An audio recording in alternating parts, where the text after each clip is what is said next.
let's take a look at the 5th page of Clair de Lune.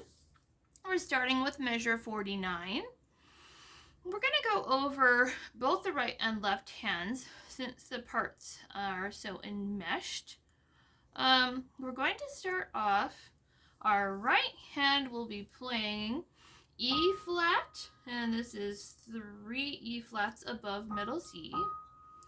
Our left hand will be in the treble clef with our pinky on G flat. Now the right hand technically is supposed to continue this E flat for the entire measure.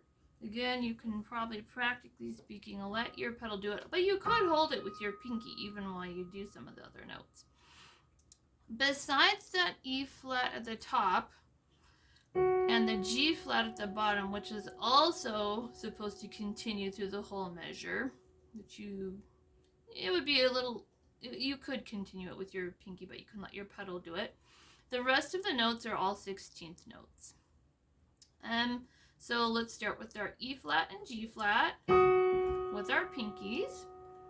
Now our left hand will continue 3-finger B flat, 2-finger D flat, and then our right hand can take over with the thumb on the E flat just above that, 2-finger G flat, 3-finger B flat.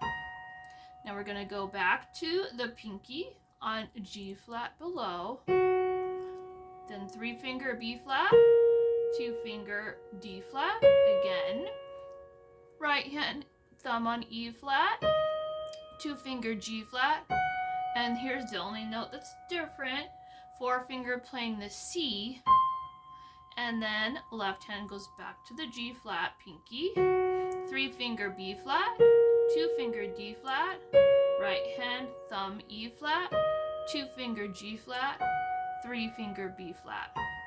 So you notice it's quite a repetition. So here's what that verse sounds like, or that measure.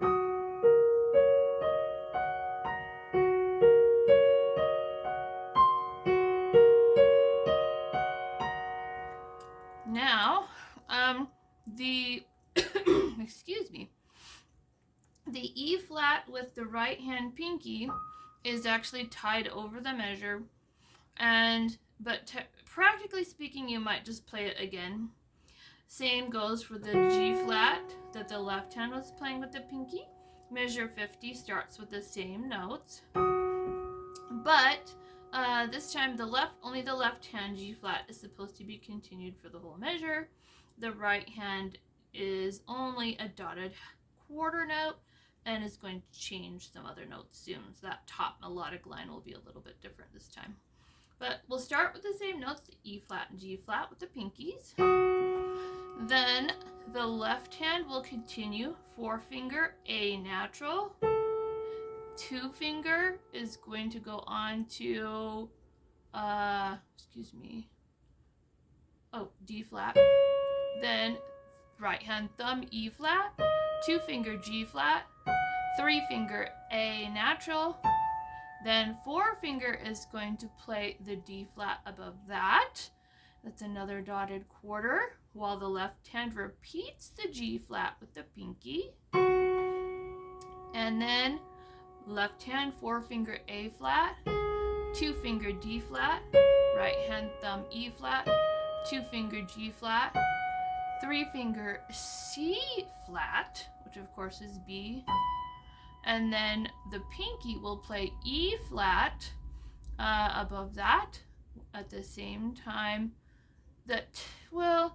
You do have to play the left hand G flat with the pinky again.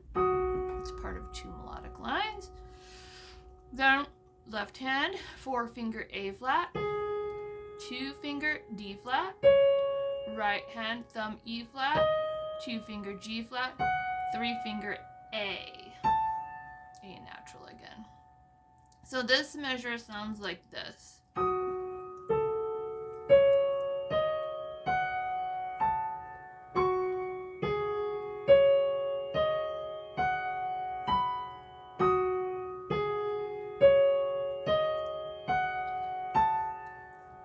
There we go.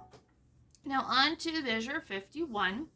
Just a note this is tempo 1, so back to original tempo, and it also is Pia pianissimo.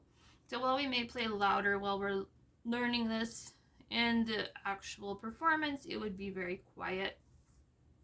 Let's go for left hand first. The right hand has some rests.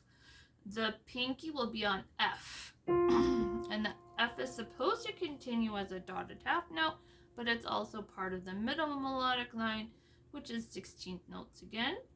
We're going to go pinky is F, 4-finger A flat, 2-finger C, thumb on F, cross the 4-finger up to the next A flat, and then 2-finger C. Now our right hand is going to play F and A flat. It says to do it with the 4 and 5 fingers. I think you could do it differently if you wanted to. Now this says to play it an octave higher than is written. So it will be on the F and A flat. That is 3 Fs above middle C. And this is a dotted quarter note. So after 3 beats, we go on to the next set of notes, which are Fs. The right hand will repeat the F, but not the A flat. We'll repeat the F with the 4-finger, and the left hand will go back down and play the F just above middle C. I do it with my pinky. And that's also a dotted quarter note, although the right hand is tied over to the next measure. So we'll still be holding the F with the right hand 4-finger, while our left hand repeats the F with the pinky, and then in 16th note starts climbing up, 3-finger A natural, and then our thumb will go to the C above middle C, but our right hand is also going to play E flat and C. This is 2 octaves above middle C, at the same time as your left hand plays the C an octave above middle C.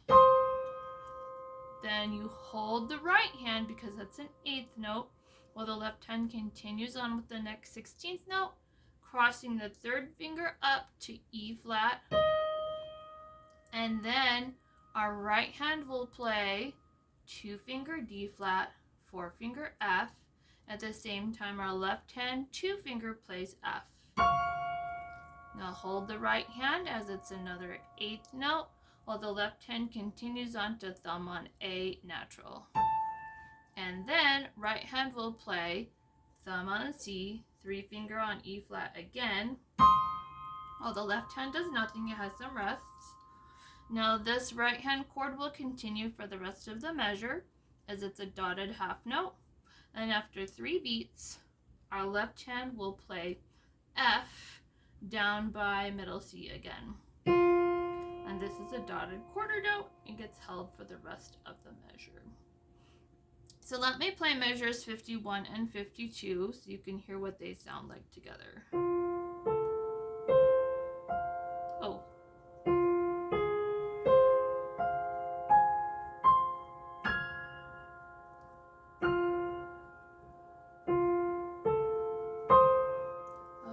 Excuse me.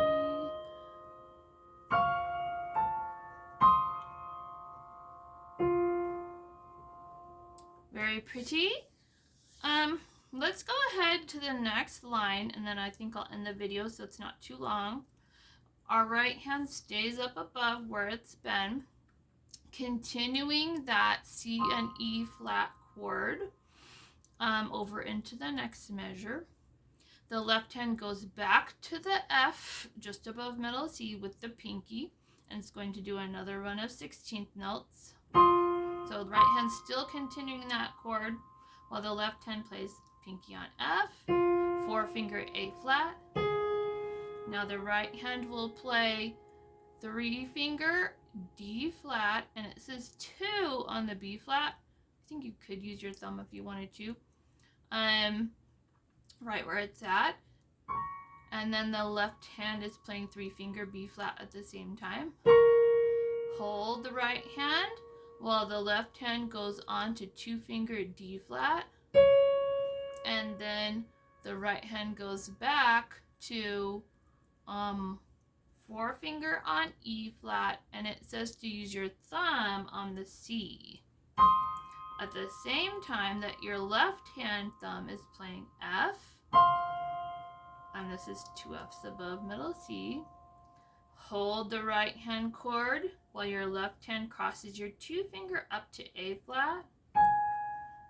And then the left hand has some rest for a bit, while the right hand is going to play thumb on B flat, 3 finger on D flat. This is a duple, so slightly longer than the average 8th note.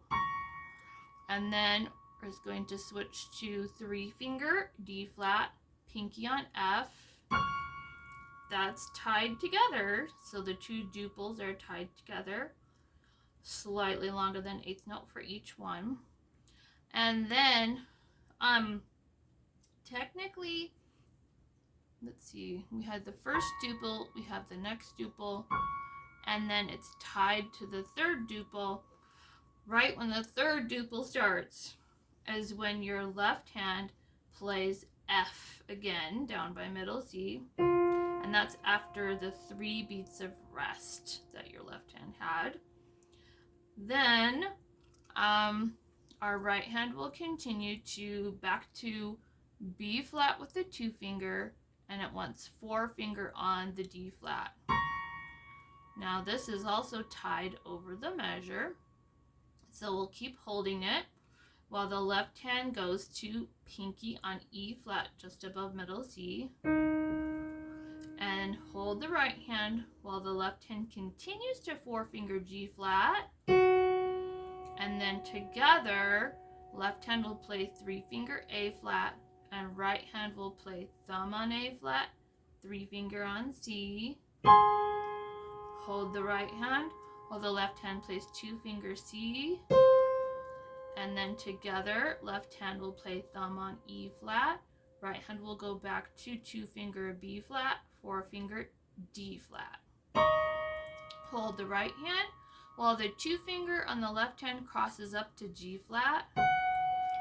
Then their left hand has a beat and a half of rest, while the right hand plays the chord, thumb on A flat, 3 finger C. That's a dotted half note, so it gets held for the rest of the measure.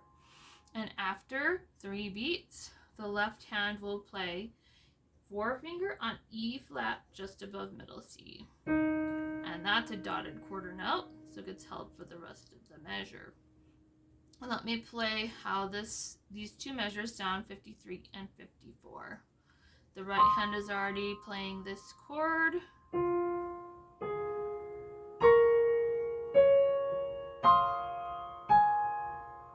Oops, excuse me.